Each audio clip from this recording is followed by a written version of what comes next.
ہماری ویڈیوز دیکھنے کے لیے ہمارے چینل صراط جنت کو سبسکرائب کریں۔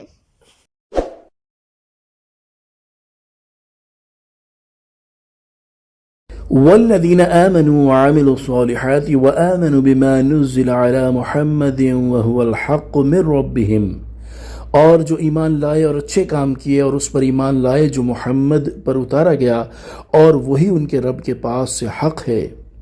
کفر عنہم سیئاتہم واصلح بالہم، اللہ نے ان کی برائیاں اتار دیں اور ان کی حالتیں سنوار دیں۔ تفسیر صراط الجنان۔ اس سے پہلی آیت میں کافروں کا حال بیان ہوا اور اس آیت میں ایمان والوں کا حال بیان کیا جا رہا ہے۔ چنانچہ ارشاد فرمایا کہ جو لوگ ایمان لائے اور انہوں نے اچھے کام کیے اور اس قرآن پاک پر ایمان لائے جو میرے حبیب محمد مصطفیٰ صلی اللہ تعالیٰ علیہ وآلہ وسلم پر اتارا گیا اور وہی ان کے رب عز و جل کے پاس سے حق ہے، تو اس ایمان اور نیک اعمال کی برکت سے اللہ تعالیٰ نے ان کے گناہ بخش دیے اور دینی امور میں توفیق عطا فرما کر اور دنیا میں ان کے دشمنوں کے مقابلے میں ان کی مدد فرما کر ان کی حالتوں کی اصلاح فرمائی۔ حضرت عبداللہ بن عباس رضی اللہ تعالی عنہما نے فرمایا، یہاں حالتوں کی اصلاح فرمانے سے مراد یہ ہے کہ ان کی زندگی کے دنوں میں ان کی حفاظت فرمائی۔ آیت والذین آمنوا وعملوا الصالحات سے حاصل ہونے والی معلومات۔ اس آیت سے 3 باتیں معلوم ہوئی۔ نمبر 1، قرآن مجید پر ایمان لانے کو جدا گانا ذکر کرنے سے معلوم ہوا کہ قرآن مجید کی شان انتہائی بلند ہے اور جن پر یہ قرآن نازل ہوا ان کی شان بھی بہت عظیم ہے۔ نمبر 2، ایمان کے لیے ان تمام چیزوں کو ماننا ضروری ہے جو حضور پر نور صلی اللہ تعالیٰ علیہ وآلہ وسلم اللہ تعالیٰ کی طرف سے لائے ہیں۔ اگر کسی نے ان میں سے ایک کا بھی انکار کیا تو کافر ہو جائے گا۔ نمبر 3، ایمان سے زمانہ کفر کے تمام گناہ مٹ جاتے ہیں مگر نیکیاں باقی رہتی ہیں۔ یاد رہے کہ سیئات گناہوں کو کہتے ہیں جبکہ حقوق العباد کو ضائع کرنا دوسری چیز ہے۔ اس لیے ایمان لانے سے زمانہ کفر کے قرض وغیرہ معاف نہیں ہوں گے، بلکہ نو مسلم نے کفر کے زمانے میں بندوں کے جو حقوق تلف کیے ہوں گے وہ اسے بہرحال ادا کرنے ہوں گے۔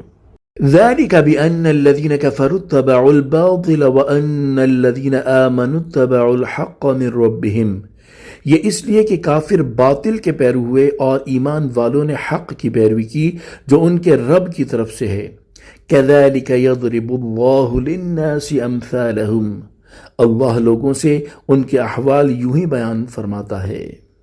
تفسیر صراط الجنان، یعنی ہم نے جو کافروں کے اعمال ضائع کر دیے جبکہ ایمان والے نیک بندوں کی خطاؤں سے درگزر فرمایا اور ان کی حالتوں کی اصلاح فرمائی، اس کی وجہ یہ ہے کہ کافروں نے باطل کی پیروی کر کے حق کے مقابلے میں باطل کو اختیار کیا اور ایمان والوں نے اس حق کی پیروی کی جو ان کے رب عز و جل کی طرف سے ہے۔ اور اللہ تعالیٰ لوگوں کے سامنے دونوں گروہوں کے حالات یوں ہی بیان فرماتا ہے کہ کافروں کے عمل ضائع ہیں اور ایمانداروں کی لغزشیں بھی بخش دی جائیں گی تاکہ وہ ان سے عبرت حاصل کریں اور کفار کی خصلتوں سے بچ کر مومنین کے طریقے اختیار کریں۔ یاد رہے کہ یہاں آیت میں باطل سے مراد شیطان یا نفس امارہ یا برے سردار ہیں اور حق سے مراد اللہ تعالیٰ کی کتاب اور رسول کریم صلی اللہ تعالیٰ علیہ وآلہ وسلم کی سنت ہے۔ امت کا اجماع اور مجتہد علماء کا قیاس چونکہ سنت کے ساتھ لاحق ہے اس لیے یہ بھی حق میں داخل ہے۔ یا حق سے مراد حضور انور صلی اللہ تعالیٰ علیہ وآلہ وسلم ہے کیونکہ حضور پر نور صلی اللہ تعالیٰ علیہ وآلہ وسلم کا ہر قول اور فعل شریف برحق ہے، اور حق حضور اکرم صلی اللہ تعالیٰ علیہ وآلہ وسلم سے ایسا وابستہ ہے جیسے نور سورج سے یا خوشبو پھول سے وابستہ ہے۔ صلو علی الحبیب صلی اللہ تعالیٰ علی محمد صلی اللہ تعالیٰ علیہ وآلہ وسلم۔